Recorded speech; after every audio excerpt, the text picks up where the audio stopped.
SSC 2024 যারা পরীক্ষা দিবা 2024 সালে এসএসসি পরীক্ষা, তোমাদের গণিত সাবজেক্টে ফেল করার কোনো সুযোগই তারা রাখছে না। এমন ভাবেই শর্ট সিলেবাসটা করছে, যেই শর্ট সিলেবাসে তোমাদের মাত্র 4টা অধ্যায় যদি ভালো করে পড়ো, 4টা অধ্যায়, তাহলে তুমি টার্গেট করতে পারবা কত? 95 মার্ক টার্গেট করতে পারবা। মানে 100-র মধ্যে তুমি 95 মার্ক পেয়ে যাইবা। জাস্ট খালি 4টা অধ্যায় আমি তোমাকে দেখায় দিব, এই 4টা অধ্যায় পড়লেই হয়ে যাবে ইনশাল্লাহ। তো গণিতে কোনো টেনশনই নাই, একবারে শর্ট সিলেবাস দিয়ে তারা, হ্যাঁ, 17টা অধ্যায় গণিতে বইয়ে, এর মধ্যে শর্ট সিলেবাস করে তারা কয়টা অধ্যায় রাখছে? 8টা অধ্যায় দিচ্ছে।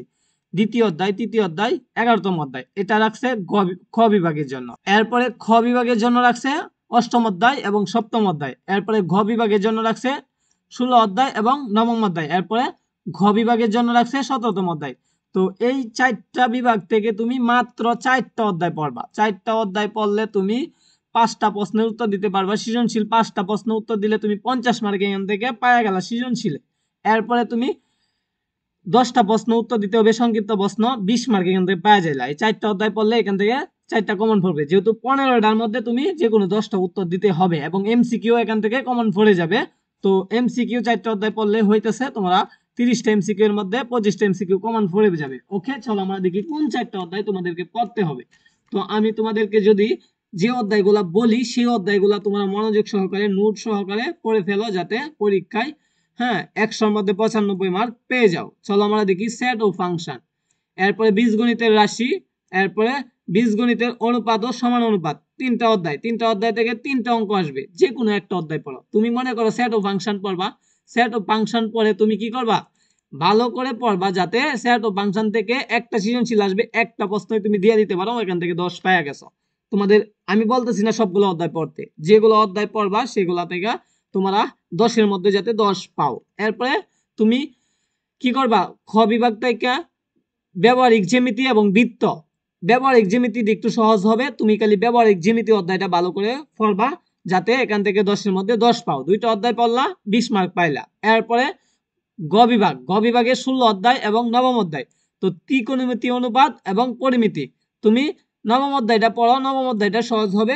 3টা অধ্যায় পড়ো, 3টা কমন পড়ে গেল, 30 মার্ক পাওয়া গেল। ত্রিকোণমিতি অনুপাতটা পড়বা।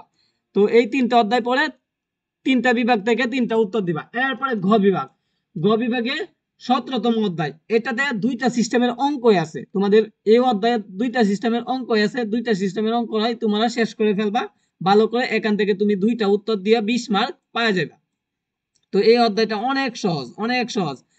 এখান থেকে মনে করো 2টা অঙ্ক তুমি দিয়ে দিলে 20 পাইলা, আর 3টা অধ্যায় পরে 30 পাইলা। 50 মার্কের সৃজনশীল কিন্তু এই 4টা অধ্যায় পরে তুমি কভার করতে পারবা। তোমাকে বলা হবে যে খ বিভাগ, খ বিভাগ, গ বিভাগ, ঘ বিভাগ, এই 4টা অধ্যায় থেকে একটি একটি করে যে কোনো 5টি প্রশ্নের, হ্যাঁ, 5টি সৃজনশীলের উত্তর দেওয়ার জন্য তুমি কোন 4টা পড়বা? সেট অফ ফাংশন, ব্যবহারিক জ্যামিতি, তারপরে ত্রিকোণমিতি, অনুপাত, এরপরে পরিসংখ্যান। এই 4টা অধ্যায় এমন ভাবে পড়বা যাতে 1 মার্কও কাটা না যায়, ফেল করার তো কোনো সুযোগই থাকছে না যদি এই 4টা অধ্যায় পড়ো। পরিসংখ্যান তো 20 পাইলা, হ্যাঁ, আর তুমি পাস করার ইচ্ছা থাকলে জাস্ট খালি পরিসংখ্যানটা পড়লেই এখান থেকে 2টা দিয়ে দিলে তুমি পাস করে ফেলবা। অথবা 2টা অধ্যায় পড়তে পারো, সেট অফ ফাংশন, পরিসংখ্যান পড়লেই তুমি 30 মার্ক পেয়ে যাইতেছ। শুধু খালি 2টা অঙ্ক তুমি যদি পারো, 3টা অঙ্ক পারো, ঠিক আছে? আশা করি তোমাদেরকে বুঝাইতে পারছি। গণিত কিন্তু একবারে সহজ হবে এই পরীক্ষা, যেহেতু তোমাদের শর্ট সিলেবাস দিছে।